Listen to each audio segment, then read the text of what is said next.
Few could have imagined that behind the quiet smile of an ordinary nurse from Pennsylvania was a soul destined to change how the world sees death. Joy Yuffa never dreamed of fame, never sought to convince anyone of anything, but she could no longer keep silent, because what she witnessed beside the dying was sacred. She began her work in the 1970s, in a time when death was rarely discussed and almost never studied. While others turned away from it, Joy leaned in. As the first officially recognized thanatology nurse in the United States, her mission was different. She didn't just ease pain, she stayed present. Fully, unshakably, she listened to final words, watched the light fade from thousands of eyes, and time after time, she realized something extraordinary happened in those last breaths. Something beyond medicine, beyond science, beyond this world. Joy wasn't driven by a job. Her calling was born from childhood pain. Losing someone close, too young to understand, too wise to forget. That moment carved a question deep in her heart. What really happens at the end? And as she grew, so did her yearning to be there, for those who had no one else to walk with them to the most intimate moment of all, the crossing. At bedsides across Pennsylvania, Joy sat as a silent witness. She began to see patterns, too consistent to dismiss. Patients would become aware of a presence. Some whispered to unseen visitors. Others smiled at the foot of their bed, eyes wide with wonder. Many described hearing music no one else could hear, or seeing light pour into the room where no lamp shone. And they weren't drugged. Their minds were sharp. Their words were calm. Their peace was unmistakable. Doctors often looked away, families too frightened to ask. But Joy asked, and when she did, she was gifted with stories that no textbook could explain. Stories of love, of reunions, of radiant faces and open arms. She didn't speak to shock. She spoke because truth whispered in those final minutes deserved to be heard. Her appearance on the iconic show 60 Minutes marked a turning point. Joy's words were not theatrical. They were gentle, careful, grounded. She spoke as someone who had seen.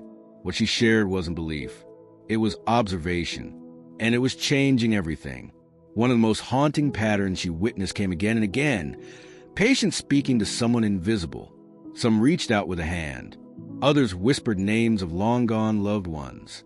One man, who had been silent for days, opened his eyes and said with perfect peace, "She's here. I'm going with her." Then he closed his eyes again and left this world.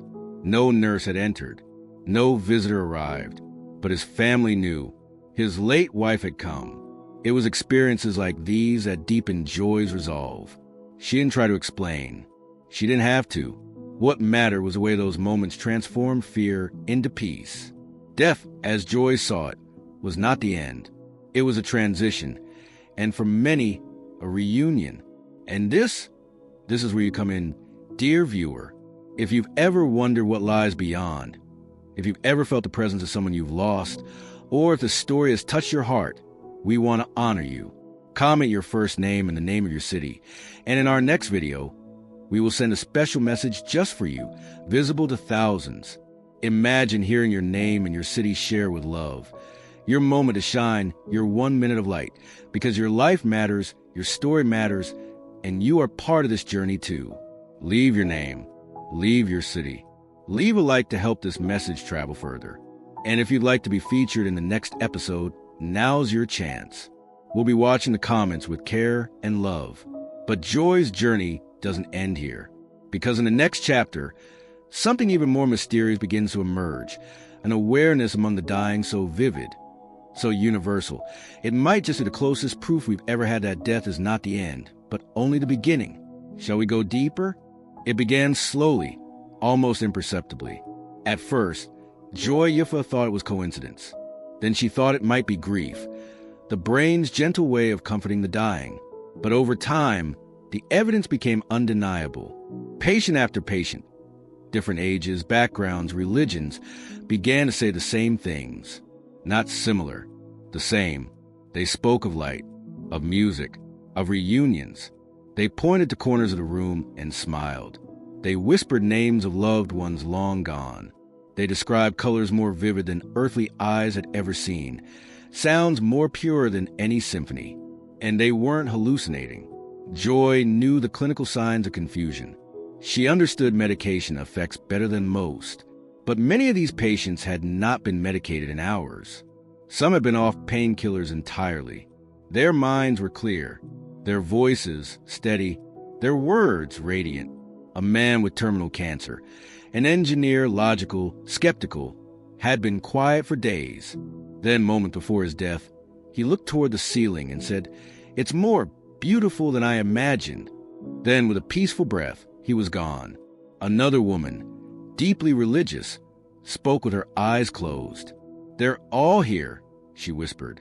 "My father, my grandmother, even my baby, they've come to walk me home."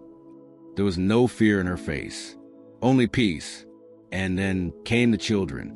Joy never expected children to experience what the elderly had described, but they did, and sometimes even more clearly. One boy, no older than 6, who had been bedridden for weeks, suddenly looked toward the window and smiled. "The angels are so bright," he said, "and they brought my dog." His mother, holding his hand, began to cry. "He's not hurting any more, Mommy," the boy whispered. "I'll wait for you." Joy held back tears as she watched.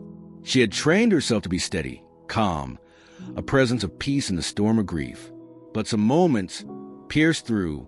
These moments, scattered like pearls across decades of work, became a pattern no textbook could explain. They transcended culture, language, and belief. A Christian might describe Jesus. A Muslim might speak of light. An atheist might mention a beautiful field or a peaceful voice. But all of them, every single one, spoke with the same emotion: serenity, love, welcome. That's when Joy began using the term nearing death awareness. It wasn't a diagnosis. It wasn't a disorder. It was a state, a moment of clarity that arrived before departure. People who had been nonverbal for weeks would suddenly speak. Others would lift their arms as if reaching for someone. Some would laugh. Some would cry. But all of them, in their own way, were preparing for something just out of reach. Some families were afraid to talk about it. Some doctors dismissed it as brain chemistry. But Joy, she saw it too often to deny. And sometimes she felt it. The room would shift. The air would change. A stillness would fall so complete, so full, it felt holy. There was no thunder, no visions, just a profound presence. Joy couldn't measure it, but she never questioned it again. She remembered one woman, Lucille, who had been in hospice for weeks. Her children rotated in and out, exhausted and grieving. But one afternoon, Lucille opened her eyes and said softly, "I see them. They're waiting by the tree." There was no tree in the room, but Lucille kept smiling, kept watching, until her breath slowed and she was gone. Later, her daughter wept in Joy's arms. "She used to sit under a cherry tree with my dad," she said. "That's where they first met." Joy didn't try to explain it. She never claimed to have all the answers. But she knew these stories weren't fantasy. She once wrote in her notes, "If we could stop fearing what we cannot explain, maybe we begin to understand what the die have always known." And just when Joy thought she had seen every variation of the sacred moment, one encounter would shake her to the core. A man who had already died once, and came back with a message so clear, so urgent, it changed her understanding of life, death, and everything in between. Joy Yufa had listened to countless final breaths. But nothing prepared her for the story of Mr. Ellison. He was in his early 60s, a retired firefighter. Strong once, but now frail. Terminal lung disease had stolen his breath, his strength, and soon his life. He had been unresponsive for days. Family members whispered their goodbyes. A priest had already visited. His daughter, Anna, sat beside him, clutching his hand and praying he could hear her. And then, just as quietly as a leaf turns in the wind, he died. His chest stopped rising. His skin turned pale. The monitors went still. There was no doubt. The room filled with the cold silence of finality. Joy had been there. She had seen that silence before. She stood beside Anna, gently resting a hand on her shoulder. But 3 minutes later, something impossible happened. With a shudder, sharp and sudden, Mr. Ellison's body stirred. His eyes opened. Wide. Alert. Alive. The nurse on duty gasped. The monitor, previously flatlined, pulsed once, twice, then returned to rhythm. A weak rhythm, but real. Joy stepped back, stunned. "Daddy." Anna whispered, trembling. Mr. Ellison turned his gaze toward her and smiled. He didn't speak at first, just looked around the room, as if measuring the distance between two realities. And then his voice, raspy but clear, broke the silence. "I was there." Joy leaned in. She knew better than to interrupt. "There was light," he said. "Not a tunnel. A doorway. And I wasn't afraid. I felt known. Completely. Like nothing in my life had been a mistake. Like I was loved, without needing to explain why." Tears streamed down Anna's face. "They told me I could stay," he continued, "but I asked to come back, just for a little while. I needed to tell you something." Joy's hands trembled. She had seen people approach the threshold. She had never seen someone cross it and return with words that burned like fire through cold doubt. "What did they tell you?" Joy finally asked. Mr. Ellison turned toward her with an expression that melted time. "They said, tell them not to be afraid. Death is not the end. It's not even the dark. It's the beginning of what they've been searching for all along." He closed his eyes again. But this time, he didn't die. Not yet. He lingered for 2 more days, during which he spoke softly with his family, hugged his grandchildren, and even laughed once, a full, rich laugh that startled the staff. And when the time came, he went peacefully. No struggle, no fear. Joy could never forget him. He was not the first person to speak of visions, but he was the first to describe what came after. And the most astonishing part? Mr. Ellison's story matched dozens of others Joy had heard. Not word for word, but in essence, the peace, the welcome, the sense of being fully known. Again and again, those near death shared this language of light. It was as if the veil between this world and the next had a pattern, a softness, a brilliance that repeated itself across lives, cultures, faiths, and hearts. And while skeptics rolled their eyes, Joy quietly continued her work. She wasn't trying to convince anyone. She simply couldn't ignore what she'd seen. But it wasn't just the returners like Mr. Ellison who touched her deeply. It was also those who left quietly, those whose last moments were filled not with words, but with radiance.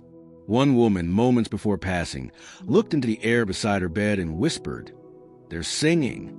And then, smiling, she was gone. What were they hearing? Who were they seeing? These were no longer questions Joy asked with fear. She had begun to understand something that changed the very core of her being.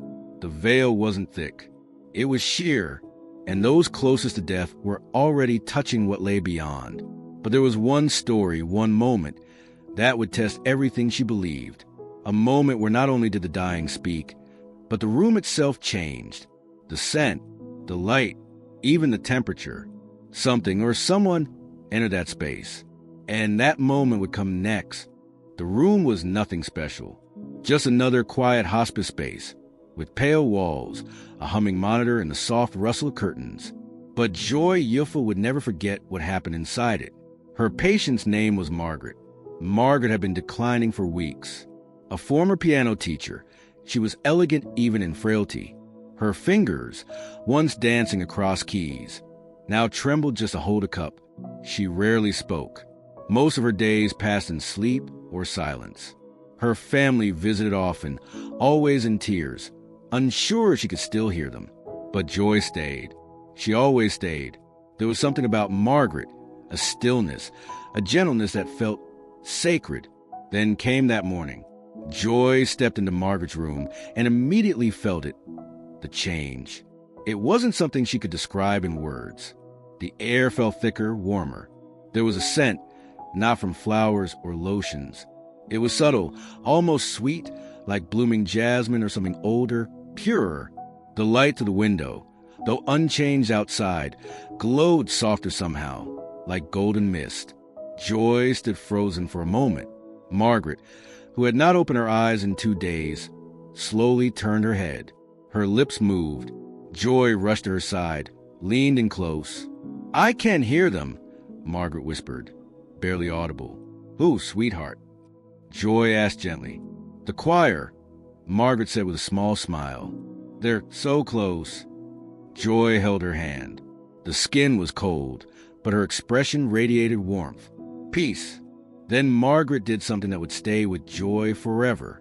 She lifted her hand toward the ceiling, slowly, purposefully. Her eyes never blinked. "They're waiting," she said. The monitor showed no signs of distress. Her vitals were steady, but Joy could feel it. The room was full, and then came the sound. It was faint, distant, impossible, but unmistakable. Music, ethereal, layered in harmony like nothing of this world. No instrument, no radio, no machine could produce that sound. Joy felt her heart swell. Tears filled her eyes. "Do you hear it?" Margaret asked. Her voice was stronger now. "Do you feel how loved we are?" Joy couldn't speak. She just nodded. Margaret smiled. "Then I can go." And like a feather caught in a quiet wind, she exhaled and was gone. But the music remained. For nearly 30 seconds, Joy stood still as stone, listening. The scent lingered. The light didn't dim. And then, slowly, the room returned to normal. Only Joy had changed. She walked out of that space with a new certainty that death is not only witnessed, it is welcomed by music, by presence, by something divine. That evening, as she journaled a moment in her worn leather notebook, she paused. Not because she doubted, but because she didn't know how to write about something so beautiful without weeping. She wrote only one sentence. Some rooms become sacred ground. And Joy knew something else that night, too. Something deeper than knowledge. That there is power in giving voice to the mystery. In saying yes to what we cannot see. In trusting what we feel when the world goes still. If you felt something stir inside you while reading this, if a piece washed over you or a memory of someone you love returned to your heart, perhaps it's no accident you're here now. Comment "Amen" below, not just as a word, but as a whisper of faith, as a declaration that you believe in something more, that you open your heart to peace, to comfort, to a love that goes beyond the veil. Let this "Amen" be your light, your anchor, your gentle yes to what the world cannot always explain. And know this, when you comment "Amen," you're not just typing letters. You are stepping into a space of blessing, one where your voice joins thousands who also believe. But what Joy witnessed next would challenge everything, even her deepest faith. Because not every death came with music. Some came with a message. There were moments Joy Yufa could never explain. Moments that silenced logic and moved past the boundaries of science.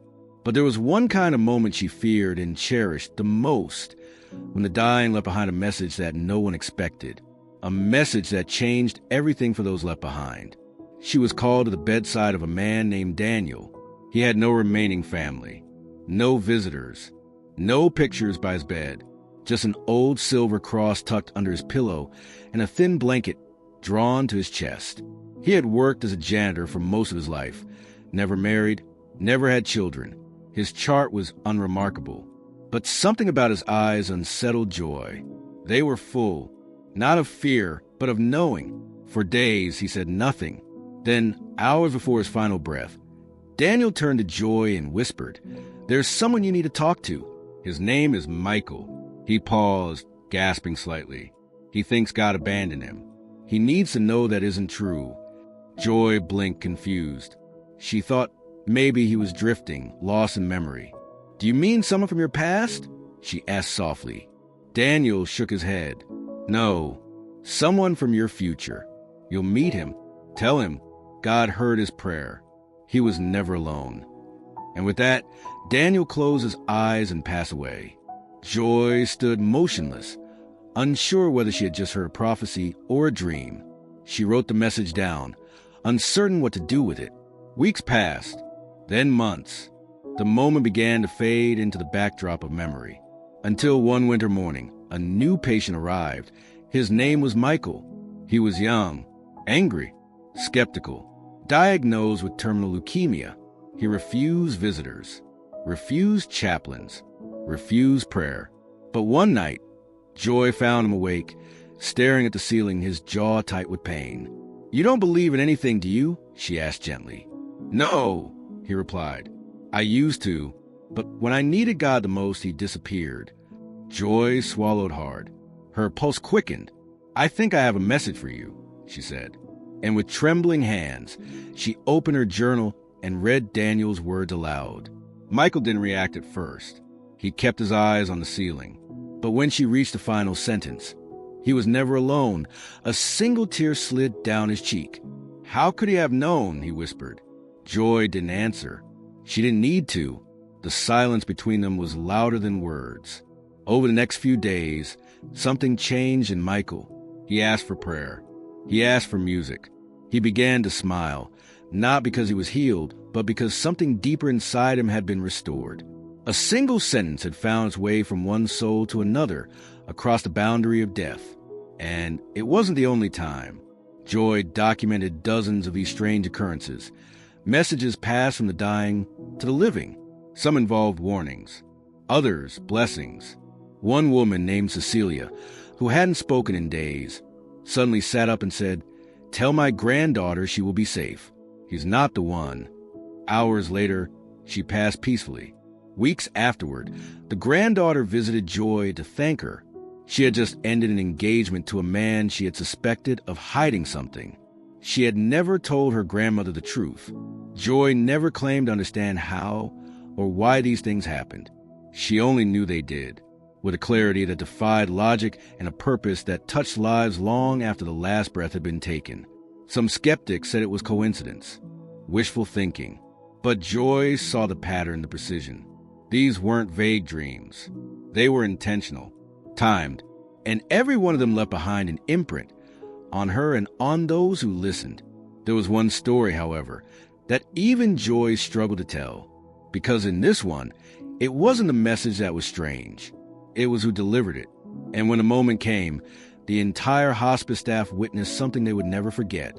It began as a quiet night. The hospice was still, the halls dimly lit, the hum of machines creating a soft, steady rhythm. Joy Yuffa was reviewing charts at the nurse's station when a call light blinked from room 12. Inside was a patient named Helen. She was in her 80s, with snow-white hair and delicate hands that never stopped trembling. Helen was a devout woman, always clutching a worn rosary, her lips moving in prayer even as her strength faded. She had been unresponsive for days. Her children had flown in, expecting a final goodbye. But that night, something happened. Joy entered the room with another nurse, Rachel, by her side. Helen's family was gathered in silence, heads bowed. As Joy adjusted the four-line, Rachel gasped. She turned toward the window, her eyes wide. "Do you see that?" she whispered. Joy followed her gaze. There was no movement outside, just a clear night sky, stars faint behind the reflection of the room's soft light. But inside, the light was changing. A glow, faint and golden, began to shimmer around Helen's bed. It wasn't fluorescent. It wasn't candlelight. It was unlike anything Joy had ever seen. It moved, not with flicker, but with purpose, like a presence. Helen's breathing deepened. Her eyes fluttered open for the first time in days. "They're here," she said, voice trembling with awe. "They're so beautiful." Rachel took a step back, clutching Joy's arm. Helen lifted one hand toward the corner of the room, her eyes fixed on something no one else could see. "They told me I'm ready." Joy looked around. Everyone felt it. The temperature had shifted. The air had grown heavier, but not oppressive. It felt rich, full. And then Helen began to sing. It was a soft hymn, one she had taught her children when they were small. Her voice, though fragile, carried through the room like wind through stained glass. She smiled, and with one final breath, she let go, but the light didn't disappear. It lingered. Long after Helen's heart had stopped, the golden glow hovered above her bed. Rachel, shaking, whispered, "Are we really seeing this?" Joy couldn't answer. Tears blurred her vision. This was no metaphor. It was no poetic description. It was real. The room bore witness. And for the first time in her career, Joy knew, beyond doubt, that others could now see what she had spent years trying to describe. The family didn't scream. They didn't run. They wept, but with peace, One of Helen's daughters said softly, "She's home." That night, Joy walked out of room 12 forever changed. And not just her. Rachel, the staff, the family, they all carried something they would never unsee. These experiences, Joy realized, weren't meant to be kept secret. They were gifts, windows into something holy. And now, more than ever, she knew it was time to speak louder, to share what others fear to say. Because in silence, fear grows. But in truth, healing begins. If you're still with us in this story, it means your heart is open, and that matters. Take a moment to do something simple, but powerful. If this touched you, even a little, leave a like. Let this message reach others who might be afraid of death, or wondering what comes next. And if you haven't yet, subscribe, not just to the channel, but to a movement of hope, of peace, of truth, because what Joy witnessed wasn't fiction. And it's not over. In our final chapter, you'll hear the most powerful moment of all, the one that turned Joy's quiet faith into unshakable conviction. A goodbye so full of light, it might just change the way you see your life. The call came just after dawn. Joy Yufa had just poured her first cup of coffee when she was paged back to hospice.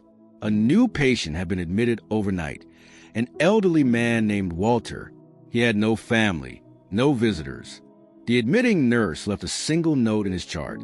He's very quiet, seems at peace, but there's something in his eyes, like he's waiting for someone. Joy stepped into the room expecting routine care. What she found was something else entirely. Walter lay still, his hands folded over his chest, eyes open, not in fear, but with purpose. He turned toward Joy and smiled.